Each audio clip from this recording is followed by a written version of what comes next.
Hello friends, welcome back to study with Gyan Prakash. तो किसी भी प्रतियोगी परीक्षा को अगर शानदार अंकों के साथ क्रैक करना है तो प्रीवियस ईयर क्वेश्चन पेपर को डिस्कस करना नितांत आवश्यक होता है। जैसा कि आप लोग जानते हैं, यूपी ट्रिपल एससी ने इसके पहले सिर्फ एक बार पीटी की परीक्षा करवाई है और ये परीक्षा जैसा कि आप लोग जानते हैं कब हुई थी, 24 अगस्त को हुई थी 2021 को। तो दो शिफ्टों में परीक्षा हुई थी, यानी कि दो जो प्रश्न पत्र हैं उनकी संख्या अभी तक मात्र दो है। और ये जो दोनों क्वेश्चन पेपर हैं ये आपके लिए बहुत ही इंपॉर्टेंट हैं। तो आज के इस सेशन में हम लोग जो प्रीवियस ईयर क्वेश्चन पेपर है शिफ्ट वन के अंतर्गत जो क्वेश्चन पेपर रखा गया था उसी प्रश्न पत्र को मूल रूप में यहाँ पर हल करेंगे। आप लोगों को एक कॉपी और पेन लेकर यहाँ पर बैठना है और जब प्रश्न आपके सामने आएंगे तो उसका उत्तर आपको गेस करना है कि ए सही हुआ, बी सही हुआ, सी या डी। अगर आपका जवाब सही है तो अपने आप को एक अंक दीजिए, अगर आपका जवाब गलत हुआ तो -0.25 अंक अपने आप को दीजिएगा, क्योंकि नेगेटिव मार्किंग भी परीक्षा में थी और रहेगी। तो इस प्रकार से 100 प्रश्न यहाँ पर हम डिस्कस करेंगे। तो चलिए शुरू करते हैं आज का वीडियो। और अगर ये सेशन आपको अच्छा लगा है तो प्लीज़ लाइक और शेयर ज़रूर कीजिएगा। चलिए स्टार्ट करते हैं। सबसे पहले देखते हैं क्वेश्चन नंबर 1 को। प्रश्न है, भारत में शासन करने वाले दिए गए शासकों का काल क्रमानुसार सही क्रम क्या है।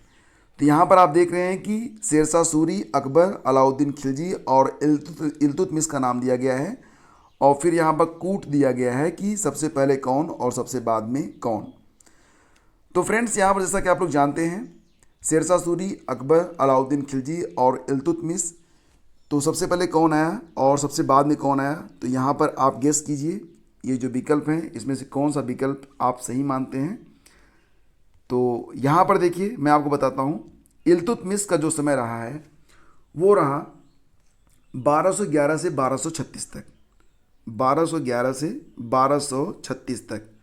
इसके बाद अलाउद्दीन खिलजी आता है 1296 से लेकर 1316 तक। फिर शेरशाह सूरी का समय आया, शेरशाह सूरी रहा 1540 से 1545 तक, ठीक है, 1540 से 1545 तक। फिर अकबर, आप जानते ही हैं, अकबर का समय रहा 1556 से 1605, 1556 से लेकर 1605 तक। तो इस प्रकार से सबसे पहले आएगा इल्तुतमिश, फिर आएगा अलाउद्दीन खिलजी, फिर आएगा शेरशाह सूरी, फिर आएगा अकबर। तो यहाँ पर जो क्रम होगा वो क्या होगा, 4 3 1 2, और ये विकल्प दिया गया है ऑप्शन बी के अंतर्गत। तो ऑप्शन बी यहाँ पर करेक्ट है, ठीक है। चलिए आगे बढ़ते हैं। अगला क्वेश्चन है, निम्न में से कौन से संत शिवाजी के समकालीन थे। तो शिवाजी के जो समकालीन संत थे वो थे तुकाराम, ये चैतन्य महाप्रभु के शिष्य भी थे। तो ऑप्शन ए आपका यहाँ पर करेक्ट है। फिर देखिए अगला क्वेश्चन क्या है, बंगाल के प्रथम गवर्नर जनरल कौन थे। बंगाल के प्रथम गवर्नर जनरल कौन थे बताइए। Lord Clive, Lord Warren Hastings, Lord Lytton या फिर लॉर्ड रिपन। सही आंसर है ऑप्शन बी। फिर देखिए अगला क्वेश्चन, गेस कीजिए कि चरक संहिता संबंधित है किससे। राजनीति, चिकित्सा, वास्तुकला या गणित। सही जवाब होगा ऑप्शन बी। चरक संहिता जो है वो चिकित्सा से संबंधित है। चरक जो थे वो कुषाणों के दरबार में रहते थे, कुषाण वंश के दरबार में रहते थे और इन्हें आयुर्वेद का पिता या जनक भी कहा गया है, ठीक है। चलिए क्वेश्चन नंबर 5 पे आ जाइए। क्वेश्चन नंबर 5 पूछा गया था यहाँ पर कि कौन सा जोड़ा सही नहीं है। तो BC 261 कलिंग युद्ध हुआ, 261 ईसा पूर्व में कलिंग युद्ध हुआ था, ये सही है। AD 78 में शक संवत की शुरुआत मानी जाती है, ये भी आपका सही है यहाँ पर। उसके बाद मुस्लिम युग की शुरुआत मानी जाती है AD 622 से, ये भी करेक्ट है। औरंगजेब की मृत्यु हुई थी 1709 में, ये गलत दिया गया है। औरंगजेब की मृत्यु हुई थी 1707 में। तो यहाँ पर यही हमारा आंसर हो जाएगा। कौन सा जोड़ा सही नहीं है, तो डी वाला जोड़ा जो है ये सही नहीं है। तो अगर आपने डी उत्तर दिया है तो आपको 1 अंक, और बाकी का कोई आंसर दिया है तो आप -0.25 अंक अपने आप पे रख लीजिए। इनमें से किसे भारत के ग्रैंड ओल्ड मैन के नाम से जाना जाता है। ग्रैंड ओल्ड मैन के नाम से जाने जाते हैं दादा भाई नौरोजी, ऑप्शन ए। सारे प्रश्न ऑलरेडी हम अपनी टेस्ट सीरीज में डिस्कस कर चुके हैं, तो ज़्यादा मुश्किल आपको नहीं हो रही होगी। अगर आपने टेस्ट नहीं लगाया था तो आपको हो सकता है थोड़ी दिक्कत हो रही हो। फिर देखिए अगला क्वेश्चन क्या है। सन 1915-16 में किसके नेतृत्व में 2 होम रूल लीग शुरू हुई थी? तो यहाँ पर देखिए आपके ऑप्शन है ए बी सी डी। सही जवाब हो जाएगा ऑप्शन ए, एनी बेसेंट और लोकमान्य तिलक। तो विकल्प ए आपका यहाँ पर करेक्ट है। फिर चलिए आगे बढ़ते हैं। अगला क्वेश्चन है, निम्न का मिलान करें। उसके बाद नीचे जो है कूट दिया गया है, उसी के आधार पर आपको आंसर देना है इस कूट के मुताबिक। चलिए मिलान करते हैं। तो सबसे पहले आएगा यहाँ पर ब्रह्म समाज। ब्रह्म समाज की स्थापना किसने की थी? ब्रह्म समाज की स्थापना की गई किसके द्वारा, बताइए? तो फ्रेंड्स राजा राम मोहन राय, यानी कि यहाँ पर ए का 3 सही है। रामकृष्ण मिशन के संस्थापक थे स्वामी विवेकानंद। आर्य समाज दयानंद सरस्वती। और सत्यशोधक समाज ज्योतिराव फुले। तो ये यहाँ पर विकल्प हैं, ए का 3, बी का 1, और इस प्रकार से जो आपका सही आंसर हो जाएगा वो हो जाएगा ऑप्शन सी। यहाँ पर विकल्प सी आपका यहाँ पर करेक्ट है। चलिए आगे बढ़ते हैं। करो या मरो का नारा किसने दिया था, ये प्रश्न है। करो या मरो का नारा किसने दिया था? डू और डाई। सही जवाब है Mahatma Gandhi, option D correct है। क्वेश्चन नंबर 10 आपके सामने आ रहा है। जब सुभाष चंद्र बोस ने भारतीय राष्ट्रीय कांग्रेस के अध्यक्ष पद से इस्तीफा दिया तो इस पद का प्रस्ताव किसे दिया गया? Jawaharlal Nehru, Pattabhi Sitaramayya, doctor Rajendra Prasad, JB. कृपलानी। सही जवाब है इसका जी हाँ, option C, doctor Rajendra Prasad. ठीक है। फिर देखिए सलालपन बिजली परियोजना किस नदी पर स्थित है? सलालपन बिजली परियोजना यह किस नदी पर स्थित है? सही जवाब इसका हो जाएगा ऑप्शन सी, यानी कि चेनाब नदी पर। बसंत विषु कब होता है? वसंत Vishu वर्नल equinox takes place on. सही जवाब हो जाएगा 21 मार्च, यानी कि ऑप्शन ए यहाँ पर करेक्ट है। राजस्थान में खेतड़ी परियोजना किसके उत्पादन के लिए जानी जाती है? खेतड़ी परियोजना किसके उत्पादन के लिए प्रसिद्ध है?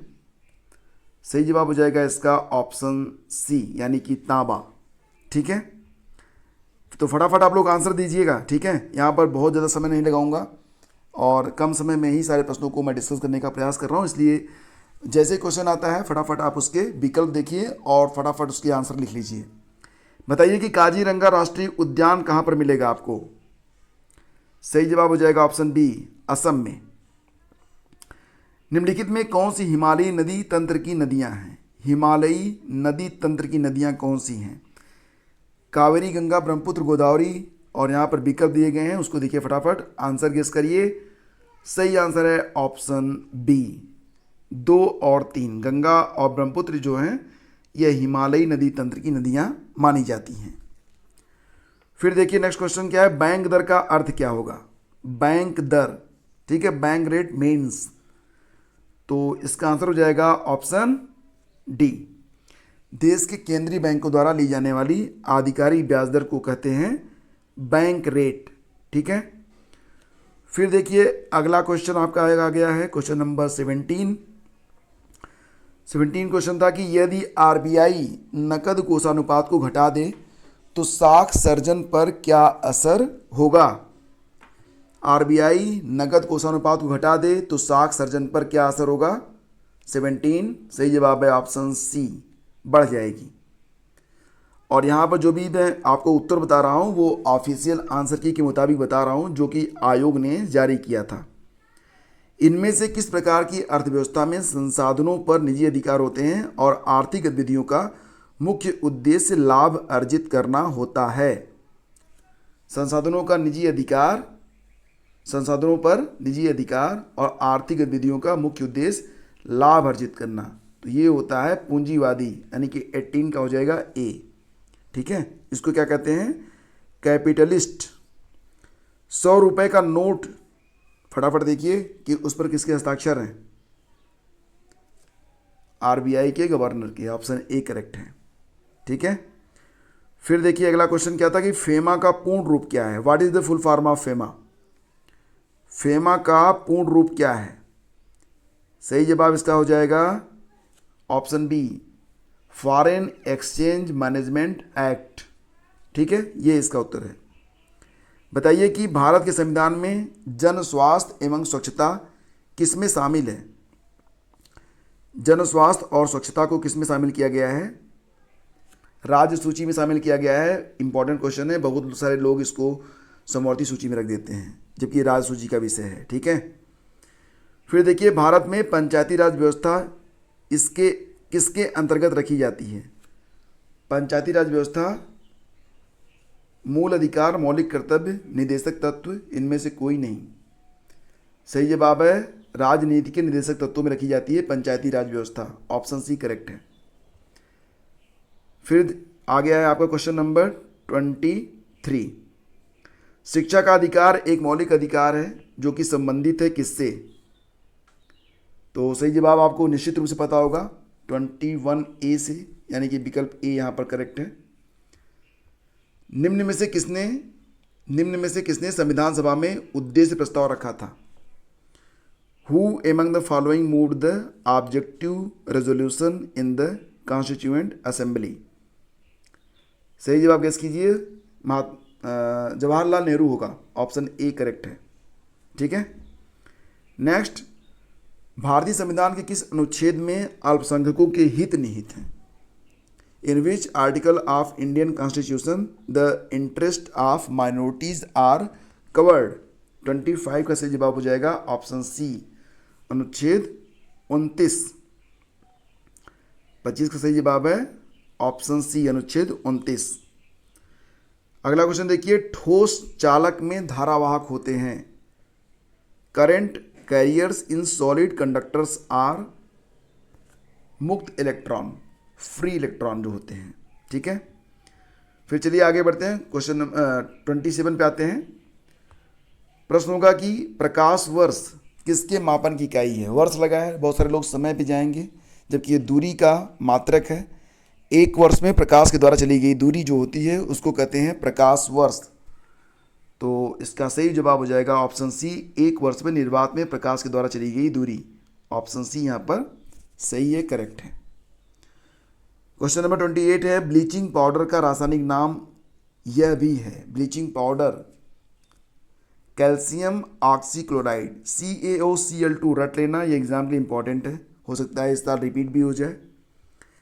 चलो अगला क्वेश्चन है कि 18 कैरेट सोने में, जो 18 कैरेट सोना होगा उसमें खरे सोने का प्रतिशत कितना होगा।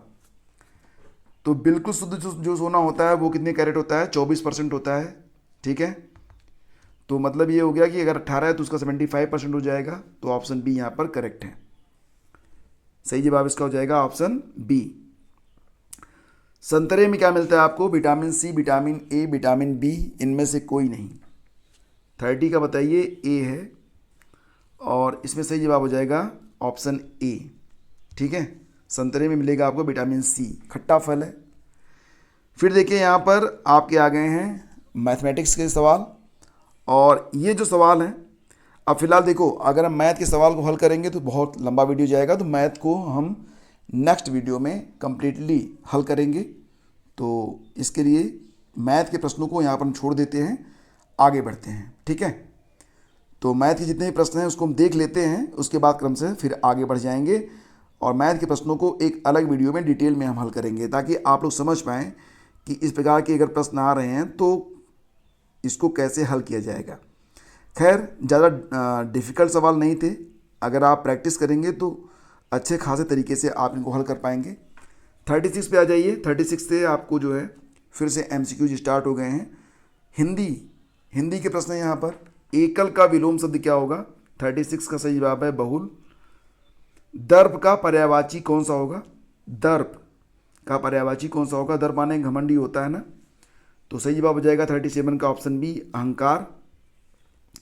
मन को हरने वाला, तो इसके लिए एक शब्द क्या होगा। मन को हरने वाला सरल ही है, मनोहर हो जाएगा, ऑप्शन बी करेक्ट है 38 का बी। 39 है गागर में सागर भरना, मुहावरे का अर्थ क्या होगा? तो गागर में सागर भरना मुहावरे का अर्थ हो जाएगा यहाँ पर थोड़े में बहुत कहना, बिहारी के दोहे। शुद्ध बर्तनी का चयन कीजिए, महत्वाकांक्षा, महत्वा एनीवे आप खुद ही पढ़िए और बताइए कि सही जवाब कौन सा हो जाएगा। सही जवाब है ऑप्शन सी। ठीक है, इसके बाद देखिए ये मैं इंग्लिश आ गया है, अनसीन पैसेज है। तो read the passage carefully and answer the corresponding question. तो यहाँ पर 41 से 43 तक आपको जो है इसी पैसेज के आधार पर ही डिस्कस करना है, आंसर देना है। बिल्कुल अपने मन से नहीं देना है, सिर्फ जो मीनिंग निकलती है इस पैसेज से उसी के मुताबिक हमको आंसर करना है।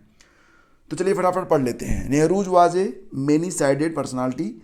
ही enjoyed reading and writing books as much as he enjoyed fighting political and social evils or resisting tyranny. In him, the scientist and the humanist were held in perfect balance, while he kept looking at social problems from a scientific standpoint. Next होगा कि he never forget that we should nourish the total man. As a scientist, he refused to believe in a benevolent power interested in men's affairs, but as a self-proclaimed non-believer, he loved affirming his faith in life and the beauty of nature. Children he adored. Unlike Wordsworth, he did not see them trailing clouds of glory from their recent sojourn in heaven. He saw them as blossoms of promise and renewal, the only hope for mankind. तो इस प्रकार से ये passage हो गया और इसी पर आधारित जो क्वेश्चंस हैं वो आपसे यहाँ पर पूछे जा रहे हैं। तो चलिए आंसर करते हैं। A many sided personality means क्या होगा? तो सही जवाब होगा जाएगा इसका option C, a person having varied interest. Option C correct होगा। पंडित नेहरू इंजॉयड, 42 का सही जवाब क्या हो जाएगा? सही जवाब हो जाएगा इसका 42 का D, doing all these and much more. Next हो जाएगा विच of the following statements reflect Pandit Nehru's point of view. तो यहाँ पर देखिए जो ऑप्शन दिए गए हैं उसमें सही जवाब हो जाएगा 43 C, science and humanism are equally important. अगला क्वेश्चन है give synonym for the following famous. तो इसका आंसर हो जाएगा ऑप्शन सी, पॉपुलर। सिनोनिम बताना था, पॉपुलर हो जाएगा। गिव एंटानिम, विलोम बताना है आपको। ट्रांसपेरेंट, तो सही जवाब हो जाएगा इसका अपॉक। ठीक है, अपारदर्शी। नीचे दिए गए विकल्पों में से संबंधित शब्द का चयन कीजिए। पक्षी विज्ञानी का संबंध जिस प्रकार पक्षी से है उसी प्रकार नृविज्ञानी का संबंध हो जाएगा मानव से। तो ऑप्शन सी करेक्ट होगा 46 का। फिर देखिए अगला क्वेश्चन है कि उस शब्द का चयन कीजिए जो समूह के बाकी शब्दों से मेल नहीं रखता है। 47 का सही जवाब क्या हो जाएगा? तो सही जवाब यहाँ पर देखिए दही है, मक्खन है, पनीर है, तीनों जो हैं एनिमल प्रोडक्ट हैं, तेल अलग चीज़ है। तो ऑप्शन सी हमारा उत्तर बन जाएगा।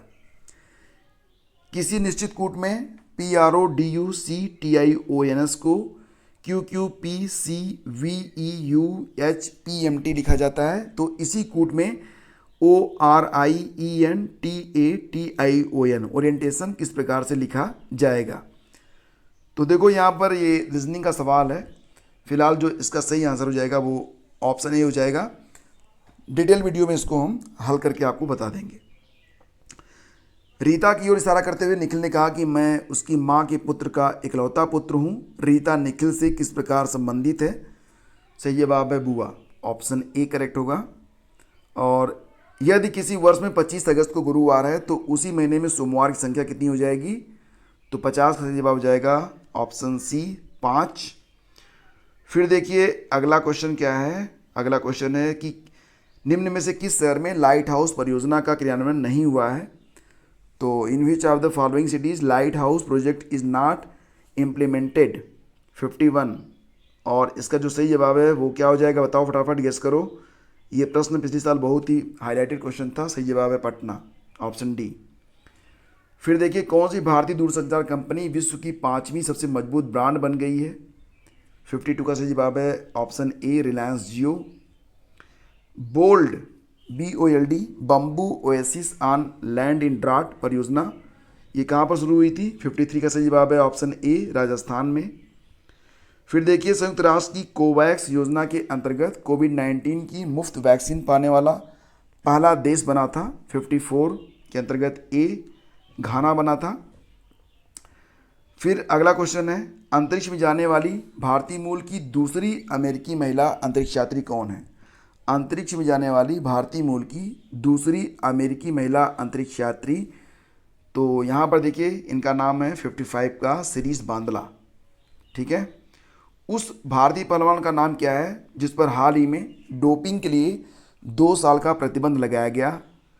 तो सही जवाब इसका हो जाएगा option B Sumit Malik. Sumit Malik. Next होगा भारत का वह कौन सा प्रथम राज्य है जहां end to end e cabinet प्रणाली लागू की गई। End to end e cabinet प्रणाली वाला राज्य बना है। सही जवाब है option B Himachal Pradesh. Next होगा कि किस भारतीय मंत्रालय द्वारा हाल ही में 2019-20 के लिए UDIS प्लस शुरू किया गया था। UDISE प्लस ये जो योजना है ये शुरू हुई थी शिक्षा मंत्रालय के द्वारा। तो ऑप्शन बी यहाँ पर करेक्ट है। 58 हो गया बी। 59 पे आइए, क्वेश्चन नंबर 59। प्रश्न है कि स्मार्टफोन निर्माता वीवो ने किस क्रिकेट खिलाड़ी को अपना ब्रांड एम्बेसडर नियुक्त किया है। तो इसका आंसर हो जाएगा 59 का ए विराट कोहली को। आर्टिफिशियल इंटेलिजेंस AI आधारित पोर्टल सुपेस भारत में किस न्यायालय के लिए शुरू किया गया। सही जवाब है ऑप्शन सी सर्वोच्च न्यायालय सुप्रीम कोर्ट के द्वारा इसे लॉन्च किया गया था। कितने भारतीय राज्य नेपाल से सीमा साझा करते हैं। ये प्रश्न बहुत बार पूछा गया है, थोड़ा इसको रट लीजिए आप लोग। सही जवाब इसका है आयोग के अनुसार 5, ऑप्शन ए करेक्ट है। निम्न में से कोस्टा रिका की राजधानी कौन सी है। तो देशों की जो राजधानियां होती हैं जो चर्चित रहे हैं उनको जरूर याद रखिएगा। ऑप्शन बी करेक्ट है। 62 का बी सान जोस। कोस्टा रिका की राजधानी कौन सी है, सान जोस। 62 का सही जवाब है ऑप्शन बी। आ जाइए 63 पे। क्वेश्चन है केंद्र शासित प्रदेश लक्षद्वीप की आधिकारिक भाषा कौन सी है। लक्षद्वीप की आधिकारिक भाषा है यहाँ पर मलयालम। ऑप्शन बी आपका सही है। फिर देखिए भारत के संविधान के अनुसार लोकसभा के सदस्यों की अधिकतम संख्या क्या है। भारत के संविधान के अनुसार लोकसभा के सदस्यों की अधिकतम संख्या ये होगा 552। ठीक है, अधिकतम संख्या कितनी हो सकती है 552। ये आयोग के अनुसार है। ठीक है, कई लोग इसको 550 कह देते हैं लेकिन फिलहाल आयोग इनको 552 ही मानता है। बहुत सारे लोग 550 पे लगा के आए थे, उनका उत्तर गलत हो गया था। तो सही जवाब है ऑप्शन डी। अगर इस बार भी आएगा तो यही लगाना। हिंदी दिवस कब मनाया जाता है। हिंदी दिवस कब मनाया जाता है, क्योंकि देखो ये जो 550 हुआ था ना, 2 रेड इंडियन वाली जो सीटें थी उसको जो हटाया गया था, ये प्रश्न पत्र उसके बाद बना था, तब भी आयोग ने इसको 552 माना था, इसलिए 552 ही सही रहेगा। हिंदी दिवस कब मनाया जाता है। हिंदी दिवस के बारे में अब यहाँ पर देखो सही जवाब है 14 सितंबर को मनाया जाता है। 65 का सही जवाब है ऑप्शन ए। फिर देखिए अगला क्वेश्चन क्या है, कौन सा देश सार्क का सदस्य नहीं है। सार्क का सदस्य देश कौन सा नहीं है। 66 का सही जवाब है ऑप्शन डी म्यांमार। ठीक है, म्यांमार जो है यह सार्क का सदस्य नहीं है। फिर आ जाइए अगले क्वेश्चन पे 67 पे आते हैं। निम्न में से किस स्थान पर अजंता एलोरा की गुफाएं मिलेंगी आपको। अजंता एलोरा की गुफाएं देखनी है तो आपको जाना पड़ेगा औरंगाबाद महाराष्ट्र में। ऑप्शन सी यहाँ पर करेक्ट है। ओणम किस भारतीय राज्य या केंद्र शासित राज्य का सांस्कृतिक उत्सव है। तो बहुत ही कॉमन क्वेश्चन है, कई बार पूछा गया है। 68 नंबर का सवाल है। सही जवाब है इसका ऑप्शन बी केरल जाना पड़ेगा आपको ओणम देखने के लिए। और वह कौन सा ग्रह सूर्य के सबसे नज़दीक है। तो बहुत ही बेसिक क्वेश्चन पूछा गया था। सही जवाब था इसका 69 का जो होगा। अच्छा देखो यहाँ पर ग्रह की बात हो रही है, चंद्रमा मत लगा देना। 69 का सही जवाब ऑप्शन डी है। ठीक है, ऑप्शन डी बुध। नोबेल पुरस्कार जीतने वाले प्रथम एशियाई कौन थे। नोबेल पुरस्कार जीतने वाले प्रथम एशियाई थे Rabindranath Tagore, option C correct है। फिर आ जाइए फटाफट क्वेश्चन नंबर 71 पे। 71 से 75 तक जो क्वेश्चन है वो इस पैसेज पर आधारित है। पैसेज को आइए फटाफट पढ़ लेते हैं। धरातल से युद्ध की विभीषिकाओं को सदा सदा के लिए समाप्त करने के लिए गांधी जी ने विश्व को अहिंसा रूपी अस्त्र प्रदान किया। गांधी जी कहा करते थे कि प्रेम और अहिंसा के द्वारा विश्व के कठोर से कठोर हृदय को भी कोमल बनाया जा सकता है। उन्होंने इन सिद्धांतों का परीक्षण भी किया और वे नितांत सफल सिद्ध हुए। हिंसा से हिंसा बढ़ती है, घृणा घृणा को जन्म देती है और प्रेम से प्रेम की अभिवृद्धि होती है। अतः यह निश्चित है कि बिना प्रेम और अहिंसा के विश्व में शांति स्थापित नहीं हो सकती है। शांति के अभाव में मानव जाति का विकास संभव नहीं। प्रत्येक राष्ट्र का स्वर्णिम युग वही कहा जाता है जबकि वहाँ पूर्ण शांति और सुख रहा हो तथा उत्तमोत्तम रचनात्मक कार्य किए जाते हों। भौतिक दृष्टि से व्यापार और कृषि की उन्नति भी शांतिकाल में ही संभव होती है। अतः हम यदि विश्व का कल्याण चाहते हैं तो हमें युद्ध का बहिष्कार करना ही होगा। अहिंसा और प्रेम की भावना से विश्व में शांति स्थापित करनी होगी, तभी विश्व में सुखमय एवं शांतिमय राज्य की स्थापना संभव है। तो प्रश्न है कि विश्व में शांति क्यों आवश्यक है? According to this passage option A is correct, मानव जाति के विकास के लिए। फिर आ गया क्वेश्चन नंबर 72, पैसेज पर ही आधारित रहेगा। तो प्रश्न है कि विश्व शांति की स्थापना के लिए सबसे आवश्यक, विश्व शांति की स्थापना के लिए सबसे आवश्यक क्या है? तो ये जो पैसेज है इसी के मुताबिक आपको आंसर करना है और इसका आंसर माना जाएगा 72 का बी, अहिंसा और प्रेम। कठोर से कठोर हृदय को भी कोमल बनाया जा सकता है ना? सही जवाब क्या हो जाएगा इसका? ऑप्शन सी, अहिंसा के द्वारा। फिर है किसी भी राष्ट्र के स्वर्णिम युग के प्रमुख तत्व कौन से हैं? राष्ट्र के स्वर्णिम युग के प्रमुख तत्व हो जाएंगे शांति, सुख और रचनात्मक कार्य। नितांत शब्द का उपयुक्त पर्याय क्या होगा? 75 सही जवाब है, बिल्कुल ठीक है। तो यहाँ पर ऑप्शन 75 का बी करेक्ट है। फिर देखिए, आ जाइए आगे। निम्नलिखित गद्यांश को ध्यानपूर्वक पढ़िए और उस पर आधारित 76 से 80 तक के उत्तर दीजिए। चलिए पढ़ते हैं फटाफट। विज्ञान आज के मानव जीवन का अविभाज्य एवं घनिष्ठ अंग बन गया है। मानव जीवन का कोई भी क्षेत्र विज्ञान के अश्रुतपूर्व आविष्कारों से अछूता नहीं रहा। इसी से आधुनिक युग विज्ञान का युग कहलाता है। आज विज्ञान ने पुरुष और नारी, साहित्यकार और राजनीतिज्ञ, उद्योगपति और कृषक, पूंजीपति और श्रमिक, चिकित्सक और सैनिक, अभियंता और शिक्षक तथा धर्मज्ञ और तत्वज्ञ सभी को और सभी क्षेत्रों में किसी न किसी रूप में अपने अप्रतिम प्रदेश से अनुग्रहित किया है। आज समूचा परिवेश विज्ञानमय हो गया है। विज्ञान के चरण गृहिणी के रसोई घर से लेकर बड़ी बड़ी प्राचीरों वाले भवनों और अट्टालिकाओं में ही दृष्टिगत नहीं होते, प्रत्युत वे स्थल और जल की सीमाओं को लांघ कर अंतरिक्ष में भी गतिशील हैं। वस्तुतः विज्ञान अद्यतन मानव की सबसे बड़ी शक्ति बन गया है। इसके बल से मनुष्य प्रकृति और प्राणी जगत का शिरोमणि बन सका है। विज्ञान के अनुग्रह से वह सभी प्रकार की सुविधाओं और संपदाओं का स्वामित्व प्राप्त कर चुका है।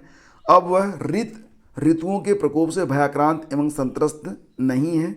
विद्युत ने उसे आलोकित किया है, उष्णता और शीतलता दी है, बटन दबाकर किसी भी कार्य को संपन्न करने की ताकत भी दी है।